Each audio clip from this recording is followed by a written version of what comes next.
Hi everyone, it's Nick. Welcome back to my channel. Okay, in today's video, we are doing another edition of generational interior design trends. This is where I talk about Gen Z, Millennials, Gen X, and Boomers, and the different interior design trends that were popular in their sort of era. You know, you might be thinking, but Nick, I don't take part in trends. And I say, yeah, you do, because, you know, it's like fashion, right? Like think of all the different styles of denim we've had over the years, right? With jeans, I mean, you've had bell bottoms, you've had flare, you had boot cut, you had skinny, you had loose fit, you had relaxed, you had carpenter jeans, okay? If you had carpenter jeans, yeah, you took part in trends, okay? So that's what we're doing. We're talking about that for home objects and interior design. Let's get going. Okay, but before we get into some of these iconic, sometimes not great, generational designs, I have to talk about Iconic Objects, a show presented by Wayfair, who is the sponsor of today's video.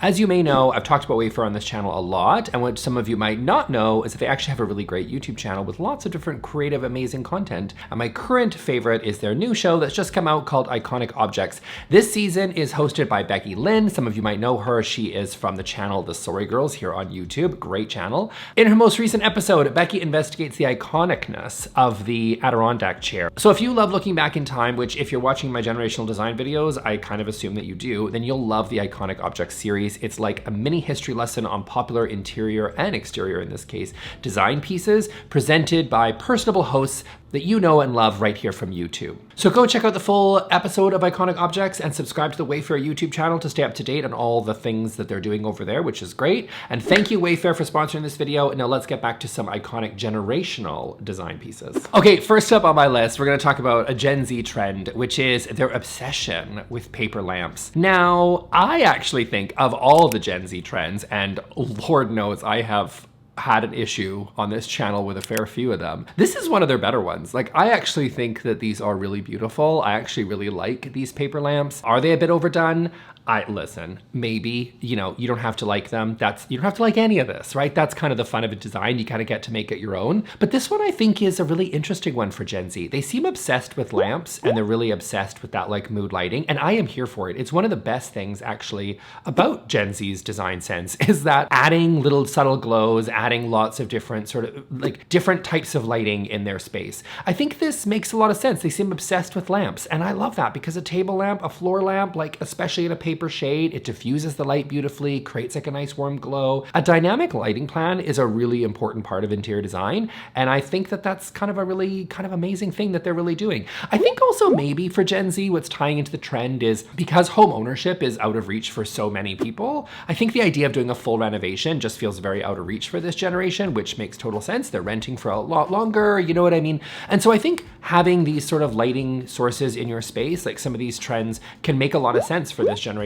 because, you know, you're not necessarily going to be doing kind of a full renovation or a full gut job, and you're not going to replace all of your lighting, new can lighting in your whole space. You know what I mean? I think that might be part of the reason sometimes why they're playing with lighting in really interesting ways. Just a theory. I don't know. I'm no expert, but that's kind of my thinking, and I'm here for it. I think it's a really wonderful trend. I kind of love these paper lamps for them, but they seem very, very popular, and I'm a fan. So let's talk about millennials and what is a really popular, iconic millennial interior design sort of trend, and that is going to be the Edison bulb. Gosh, we just loved an Edison bulb, didn't we? Millennials. I am a millennial. I'm an elder. I'm an elder millennial. We loved an Edison bulb. I don't know if it was because I think in the like late 2000s, the industrial interior design trend was everywhere, right? There was like the third wave coffee shops, right? It was all about the reclaimed wood. It was the exposed brick and beam. It was the, you know, rolled arm Chesterfield. Gosh, we just loved it. And, you know, the brown sort of cognac leather couch, like we just love that style. It's not as popular, I think, as it probably used to be, but I do think that kind of in those early 2010s when the millennials were, you know, coming into their own, we really loved that. And the Edison bulb was a really big part of that style. We love an exposed bulb, and it really kind of, as you can see from the one I have in my background, which is fine,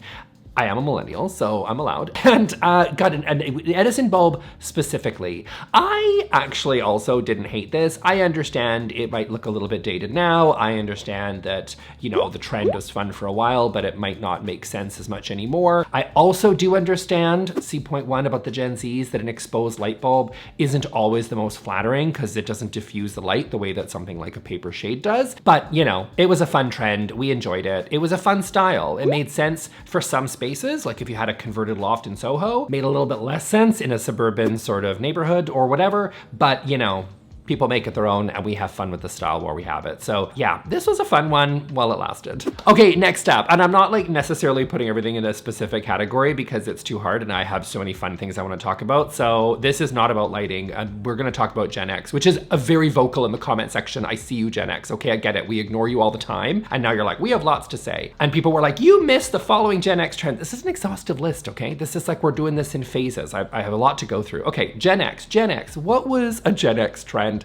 I had to go with waterbeds. Here's the thing with the waterbeds. Here's what I was blown away. Here's a little fun fact for you all, citing my sources, apartment therapy. I found out that in 1987, ready for this fun fact? In 1987, 1 out of 5 beds in the United States sold was a waterbed. 1 out of 5, 20%. Where are all those waterbeds? And here's a question for you. How did you get them all out of your house? Like, do you just put a knife through them and then just hope for the best?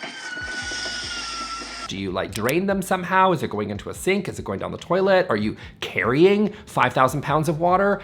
When you moved, I don't understand. Like, how did you move the waterbed? How did you dispose of the waterbed? I don't know what happened to all these mattresses. I don't know where they are. My sister had a waterbed.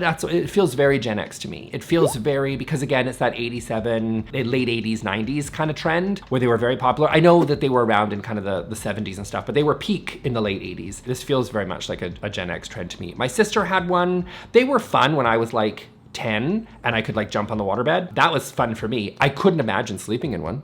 That doesn't seem fun. It seems like as you sink into the waterbed, it's gonna like be claustrophobic. Like it feels like it's gonna come around you, you know, in a way. They're noisy. They're actually noisy because you're just basically listening to it splash around all the time. These are so woefully impractical. These are just such a relic of the past.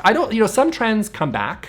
I don't think the waterbed's coming back. I don't think it is. This was fun and silly and weird, but just get a real mattress. And I think Gen X you finally did, but sometimes, Gen X, I think you think you're above all these trends because you kind of go unnoticed sometimes in society. Like, look at the crazy boomers and look at these entitled millennials. And it's like, oh no, you did waterbeds. Like you did some things. You did some things too. Okay, and then next on my list is gonna be the boomers. Of course we gotta get to the boomers. I love ya. We talk about potpourri. Like it's the dry, I mean, we love a scented candle in the younger generations, but like, gosh, potpourri was just everywhere for them. This seems a holdover also to like even the generation before them. What is that? Silent generation, the greatest generation? I don't know who they were, but that generation also seemed to love the potpourri. But the boomers really loved the potpourri. It was everywhere in the 90s. This stunk, and not in a good way. Like I don't think it was very artificial. It was very artificial, and it was just this dried, sad, flat potpourri that just like sat in a bowl, oftentimes in a toilet, like on the top of the toilet or in the bathroom or whatever. Not in the toilet, hopefully, but like it was a trend. It was everywhere. Oftentimes this little bunch of pine cones or whatever, little dried, what are those? Dried flowers? Wood chips? I don't even know what those were. But anyway, the potpourri, oftentimes the color needed to match your bathroom. That was really important to the boomers. The toilet seat cover,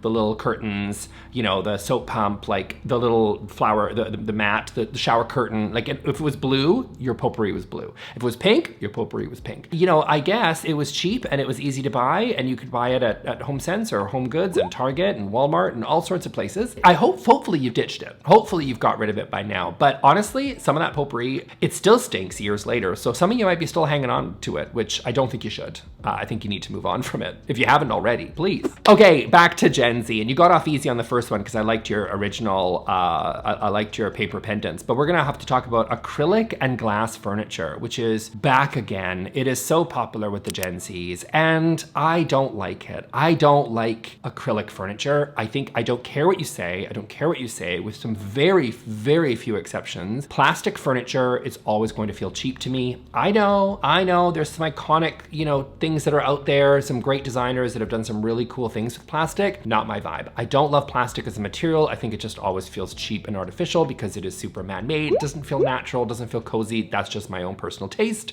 The Gen Zs love it though. Here's the thing with glass furniture. It is a fingerprint magnet. It is so annoying to clean. You will stub your shin on that coffee table. Like I don't like it. It lacks any sort of presence. It attracts all the fingerprints. It attracts all the smudges. It's not fun. I think there are better materials for most of these things, but God love ya, the Gen Zs, you just seem to really love the glass furniture and the acrylic. I think it just works with the rest of the sort of weird, kooky, sort of little fun little objects that you have in your space. It's It's not a great material choice in my opinion, but gosh, this one is super popular and the Gen Zs love it. I hope this one fades away, but you know, this material choice in furniture, it always comes back. So, you know, it's here for now and we'll see it in another decade, I guess. Okay, next up, millennials. We are going to be talking about plant overload. Plants. What is with us and the plants? I never fully bought in. As you can see, my heart is cold and black and I have no living things in this space. So I don't have plants. I like them. I killed them all, but I have plants outdoors and I maybe have like a plant or two. Although now that I think about it, I don't have one here. I don't hate them, but millennials, these are not children, okay? Like this is a substitute. I don't know, is a substitute for a child because I get it. Affordability, we can't afford children. I get that. You know, the boomers, they had their 5 kids and their big house on a salary of like, they could be like a normal job and have that. And I get that. And we're like, why am I a firefighter and a doctor and can't afford a house? I get it. Like you can't afford children. I understand that. And then we were like, okay, you had the French bulldog and it was like, okay, that was your substitute child. But for some people, they don't want cats and they don't want dogs and they definitely don't want children. Plants have replaced. And I just think that there's other things to love more than plants. It is like these spaces are like a jungle. They are just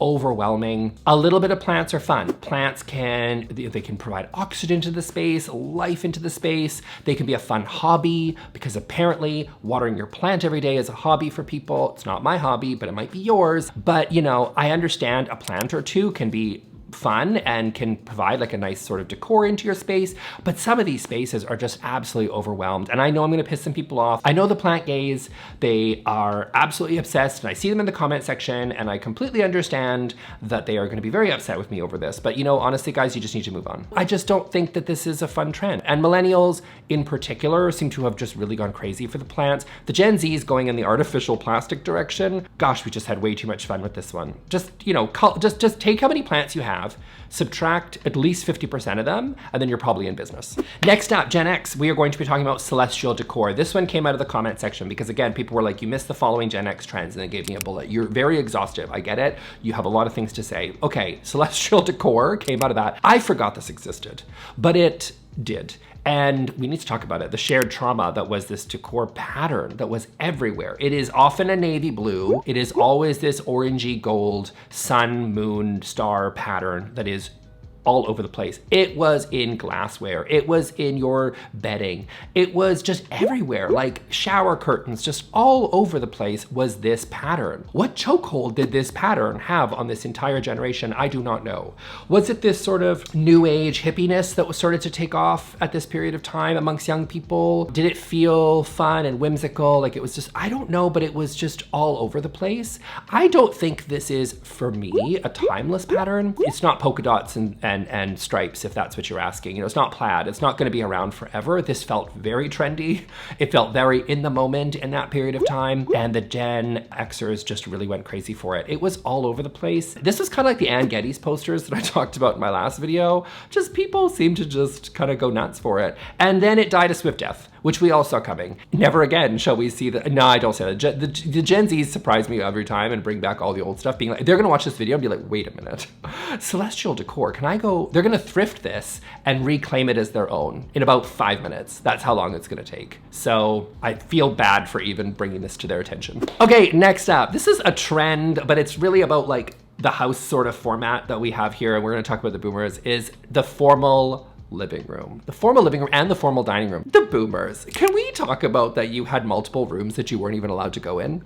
Like, what a concept. I think that nowadays people are like, if you've got 1,000 square feet in your house, people in your apartment or something, people are like, what are you? How bougie are you? Like, how did you manage? What do you do for a living? But like the boomers were like, I'm a bus driver and I've got a 7-bedroom house. You know what I mean? Like it was just crazy. The size, that may be an exaggeration, but maybe not. It was a time when things were just more affordable and people had like more space in their homes because the economy, I don't know, but the formal living room, the formal dining room was like crazy. It's such a foreign concept now. Now you might be like, I still have a formal dining room. So like, Nick, what are you saying? Like I live in a house, that's great, and I have that. But like, it just feels very, I think, foreign to a lot of younger generations because we just don't necessarily have the full space for it. Like to me, the kitchen area and the dining area, or the great room, the family room, like these are, you get one room. But the idea that you could duplicate those rooms and create an entirely separate space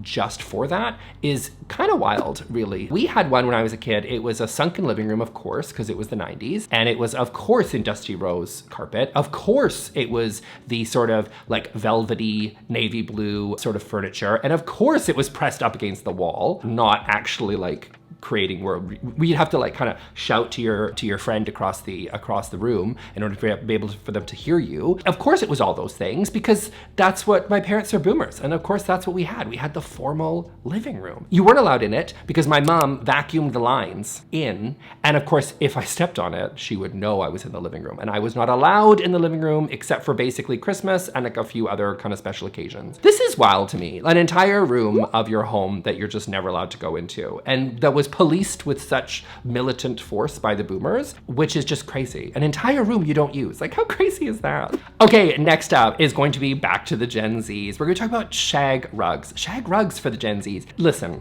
I also got suckered into the Costco shag rug, which I have documented on this channel. It was a mistake, okay? I also, you know, I'm there, it's at Costco, the scale is off. I was like, oh, this looks like it could be, everything seems like a good deal. It is, the price is too good to miss. And you buy the shag rug and then you realize it looks really grotty pretty quickly and so dirty and impossible to get pet hair and everything else out of that thing. You shake one of those shag rugs loose, whew, it's a process. Okay, the Gen Zs haven't got that memo yet, okay? They don't know. They don't know because they don't have the wisdom that comes in time that the rest of us have. And so that's fine.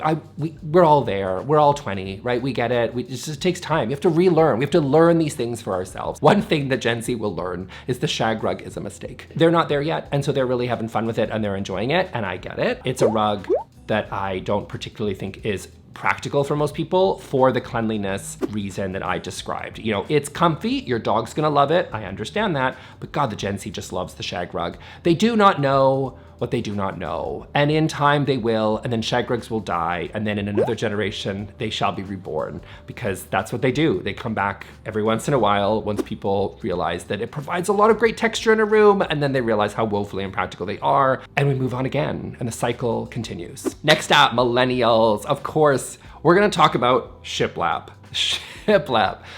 Joanna Gaines, the 2010s, the farmhouse. Joanna Gaines stormed the suburbs like nobody else, right? She created the shiplap trend for the ages and people loved it. Now, I will say, of the farmhouse decor, which is not I'm not a big fan of, but I have said on record, it's a very accessible style. I understand it. I will say that some of the cheesy elements, the little themey elements are not my favorite, but shiplap is actually one of the least offensive parts of the farmhouse decor trend, and the millennials just loved it. I don't know why we loved it so much, but I will say this was closely tied into the mason jar thing. This was tied into a lot of that sort of down home country, sort of felt very suburban, everything white with touches of black, right? It really felt like that style just had a chokehold on us as a generation. You were either a glam girl, you were a Scandi girl, or you were a farmhouse girl. And I can tell a lot about who you are based on what category you fell into. So shiplap was everywhere. Again, not the worst, in my opinion, of the farmhousey pieces. Not the best, but it was not the worst. And it was interesting. It provided texture into a space, but again, it's kind of almost mimicking that sort of farm barn-like thing that I think lacks the context for where you actually live, which is my issue with the barn door, which is my issue with a lot of these things, right? With a lot of these sort of farmhousey pieces, it just sort of really lacks the context. But we loved the shiplap, it provided texture, and it was great. And it was DIY friendly, I guess. I mean, obviously I didn't do it and I wouldn't do it, but I think a lot of people just grabbed some 2x4s from Home Depot, nail gun those things to the wall and painted them white. And it worked for them until it didn't. And this was a trend that was fun for some and now is gone for all. Okay, but the design style that the Gen Xers just went crazy for, and you're not off the hook, Gen X, you never are, and that is gonna be shabby chic. Shabby chic, did it ever go away? Like, did it ever go away? Like, Wayfair sponsoring this video, but like whatever, they're not sponsoring this part. No, but like the Kelly Clarkson collection, right? Gosh, that Kelly Clarkson collection. I feel bad at this point. You guys are like, Nick, you've gone off on the Kelly Clarkson collection so many times. I get it. What if you ever meet Kelly Clarkson? First of all, thank you. I will never meet Kelly Clarkson, but thank you for thinking that I'm that famous. It's not, in my opinion, the shabby chic parts are not really awesome. The Gen Xers though loved it. And I think did you invent it? Like, I don't know. I don't know if you did, but it was a very, very popular style of the 90s. You saw a lot of this sort of creep in to different sort of areas. You know, there's even probably some shabby chic sort of in the Friends set, which a lot of people like those big, bold, crazy colors. Like the Friends set feels very Gen X to me. Like that just feels very signature Gen X. And I'm specifically thinking of Monica and Rachel's apartment. Joey and Chandler's was maybe the Bachelor 90s version, but like the Monica and what's her face, Rachel, they felt very like the purple walls and whatever, like every wall being a different crazy color. It really felt very sort of Gen X to me. I think there was some shabby chic elements in there too. Like it was just a very popular style at the time. The little like the rattan furniture and the distressed wood pieces. And you know, this was maybe the precursor to Farmhouse. You know, maybe Farmhouse grew up a little bit, became a little bit more sophisticated, perhaps, and some of the shabby chic sort of grew into that. And that may have been where it went. But you know, you just love you Gen Xers, and some of you I think are probably still keeping some of it in your house. You probably repurposed it as a farmhouse decor back in the 2008, 2010s, and now you're probably calling it organic modern and hoping you can get away with it. Not with me, my friends, but you know, with some. I think that's what you might be passing it off as. But good for you. You just love that shabby chic and had a lot of fun with it. It's still around. It never goes away. It never goes away. Why it never goes away? Why does it never go away? Okay, and then boomers.